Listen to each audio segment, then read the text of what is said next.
The year is 1893. A 12-year-old boy from Germany loses his parents. He inherits a little money from them, which is later stolen while he is traveling.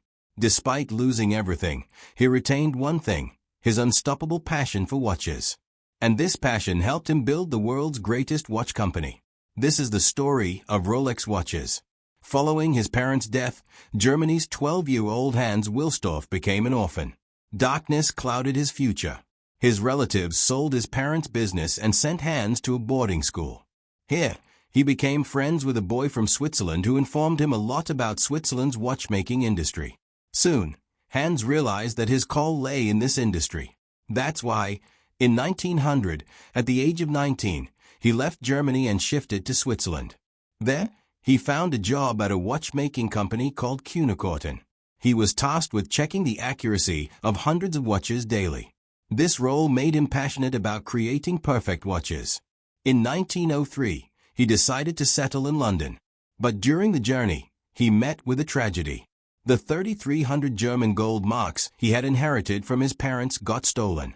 This was a significant setback in his life. Yet moving forward was his only option.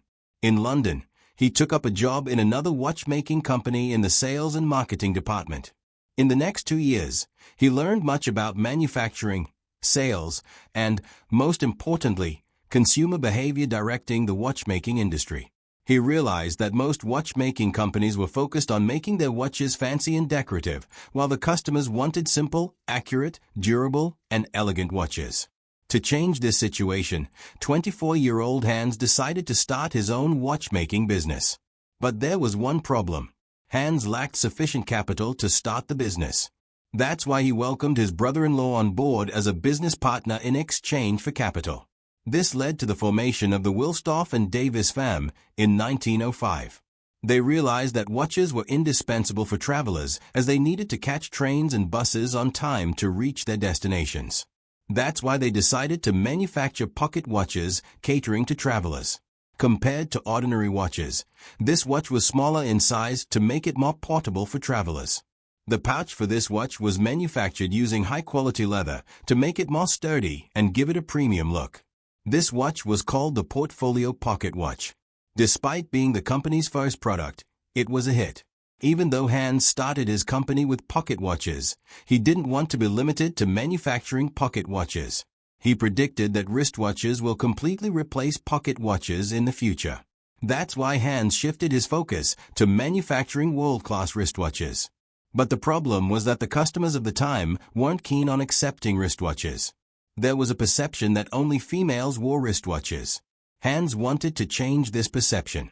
In 1906, Hans saw that both males and females loved to wear bracelets in Britain. He spotted a huge opportunity here. He launched gold and silver wristwatches on the market. Instead of leather, the straps of these watches were made of gold and silver. This made the watches look like bracelets. Moreover, these watches weren't called wristwatches. They were branded as bracelet watches. As a result of this strategy, Hans watches became popular across Britain. Moreover, Hans realized that all the watches in the market carried the names of their manufacturers as their brand names. Hans wanted his watches to have a unique name, something that could neatly fit in the dial and be pronounced easily in any language. He combined different alphabets and came up with more than 100 names. At one point, the pleasant-sounding name of Rolex came to the fore. He trademarked this name in 1908. In the modern world, we use wristwatches not just to keep time, but to enhance our looks and personality. But even an expensive watch can't boost your looks and confidence if your teeth are misaligned or have gaps in between. A perfect smile and well-aligned teeth are crucial for making a good first impression. The most common solution for teeth alignment is getting metal braces. But the installation process is painful. Moreover, they don't look unattractive. You have to follow food restrictions, and it becomes difficult to maintain oral hygiene. That's why Toothsy has introduced invisible teeth aligners, which straighten crooked teeth and close teeth gaps. Compared to traditional braces, they have less treatment time, nearly 6 to 12 months. As these are invisible, nobody will notice that you're wearing aligners. Moreover, they are very comfortable. Finally, you can remove them before eating something. It's very simple to get these made. Simply download the Toothsee app on your phone and book their free 3D scan. You can get this scan done at your home or Toothsee's Experience Center. You can do it at your convenience. In a few days, your customized aligners will be delivered in this cute little red box. Using their revolutionary product and customer service, Toothsee has designed the smiles of more than 3 lakh Indians. This means that the result is guaranteed. So, click on the link in the description and download the Toothsee app to book your free 3D scan now. Rolex watches were selling well, but they still had accuracy issues. Actually, the wristwatch's movements are little. That's why nobody could succeed at designing a perfectly accurate movement. Till 1910, Hans imported the movements for his watches from Switzerland. But now, Hans decided to make his own movement. He began to study horology. He met with expert watchmakers worldwide and became an expert in movements. He then developed his first wristwatch movement, 15-line caliber 200. He then sent it to Switzerland's official chronometer testing institute for certification. The institute conducted rigorous tests on the movement. Later, it turned out to be the world's first wristwatch movement that received a chronometer certificate. Basically, Hans had successfully developed an accurate wristwatch movement. This innovation improved Rolex's reputation. His watches began to get exported to other European countries. By 1914, Hans had set up multiple offices of Wilsdorf and Davis. He had formed a team of 60 exceptional people. His business was growing rapidly. But a major event put a brake on his growth story, World War I. To make up for the cost of war, the British government imposed a 33% export duty on watches. Compared to the foreign competitors, Rolex's price went up by 33% overnight, and its sales crashed. To survive the crisis, Hans had to shift his company to Switzerland. Till now, Rolex was just the brand name of Hans watches. Upon reaching Switzerland, he changed the company's name to Rolex Watch Company Limited and started many of his business operations from scratch. The market for luxury watches had crashed due to the war. But Hans observed an interesting trend. There was a sudden demand for wristwatches from the armies fighting the war. Watches are crucial for soldiers fighting a war. They help them coordinate their firing and marching actions properly. However, pocket watches weren't practical for keeping track of time. A soldier would need to lower his rifle, open his coat, and take out his watch to check time. That's why armies shifted to wristwatches, which were more feasible to track time. As a result, Rolex launched trench watches for the soldiers. The watches were made of unbreakable glass. It had a strong body and a luminescent hour radium hand, which allowed the soldiers to check the time even in low light. These trench watches helped Rolex flourish its business even during a war. World War I soldiers were seen as heroes in their home countries. When people see these soldiers wearing wristwatches, they also begin shifting to wristwatches as well. As Hans had predicted, wristwatches completely replaced pocket watches. But wristwatches had a major problem. Their accuracy got compromised in the presence of dust and water. Hans wanted to solve this problem. He decided to build a tight watch case that would protect the watch's movement from heat, dust, and water. Hans observed that watches were built using a snap-on mechanism under which all the watch components were assembled on top of one another, just like we assemble a tiffin box. But this mechanism left behind gaps that allowed for the entry of dust and water. So, Rolex designed a watch case using the world's first screw-on mechanism, which tightly screwed the components together using grooves. Moreover, rubber rings shut the remaining gaps. Finally, the watch's winding crown sealed the body tightly like a submarine's hatch. Like an oyster, this watch could remain underwater for a long time without incurring internal damage. That's why the watch became known as Rolex Oyster. Launched in 1926, this watch was revolutionary, and it needed revolutionary marketing for its promotion. Hans learned about a swimmer, Mercedes Glaetz, who claimed to be the first woman to cross the English Channel. Many had rejected this claim. To prove herself right, she decided to swim across the English Channel in front of the media. Hans contacted Mercedes and offered her the position of Rolex's first brand ambassador. To promote Rolex Oyster's waterproofing capacity, Mercedes was to keep the watch attached to her necklace while swimming.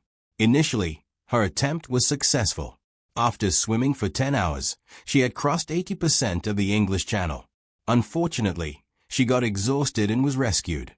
She failed to cross the channel, but Rolex Oyster worked perfectly when checked. Despite the unsuccessful attempt, Mercedes Glates became popular for her effort. With her, the Rolex Oyster gained popularity for being the world's first waterproof watch. Hans featured Mercedes and Rolex alongside each other in the ads. Moreover, he displayed the Rolex Oyster in a fish tank in all retail stores. This tank also contained real fish. In 1928, Hans hired the British star Miss Evelyn Leigh as Rolex's brand ambassador. In the ads, Evelyn would be shown wearing a Rolex Oyster with her hand dipped in a fish tank. This unique marketing strategy made Rolex Oyster's waterproofing features popular. Rolex's success touched another level. While the entire world was appreciating Hans, he wasn't satisfied. Actually, the watches of the time were completely mechanical, i.e., instead of a battery, they were powered by a mainspring. The mainspring had to be tightened by rolling the crown. Once tightened, the mainspring would then unwind and move the hands. Simply speaking, it worked exactly like a wind-up toy. The watches had to be wound every 2 days. In the case of Rolex Oyster, if the crown wasn't properly shut after the winding process, water could easily seep in. That's why Hans' next goal was to build a fully automatic watch. Hans spent years solving this problem. Finally, he invented the perpetual rotor. This was a semicircular rotor which could rotate 360 degrees inside the watch. It was connected to the mainspring through multiple gears. It would rotate when a person's hand moved. The gears would then transfer the energy and tighten the mainspring. Basically, you could win the mainspring simply by wearing the watch. This way, the watch could work perpetually, and it became known as the Rolex Oyster Perpetual. People had tried building automatic watches before, but Rolex was the first company to successfully adopt the mechanism. Perpetual made Rolex and Hans Wilsdorf legends of the watchmaking industry. But in 1939, they encountered another hurdle, World War II. The war disrupted the supply chain across the globe. Rolex's sales tanked again. In the upcoming years, Hans ensured the survival of Rolex despite all odds. But there was another tragedy. In 1944, he lost his wife. The last 6 years were the most challenging times for Hans. But he had seen such challenges since childhood and had developed a fighter mindset. So, he regrouped his energy and set about the task he excelled at, making world-class watches. In 1945, Rolex completed its 40th anniversary. On this occasion, Rolex launched a new watch, Rolex Datejust. This was the world's first automatic watch that even showed date. But there was a problem. Some people had complained that they couldn't check the date as the display was tiny. Like always, Hans set out to find a solution. It said that one day, a drop of water fell on his watch. This allowed the date to appear magnified. Inspired by this, he added a 2.5x magnifying glass on Datejust watches and solved the problem. By 1960, Rolex launched other revolutionary watches.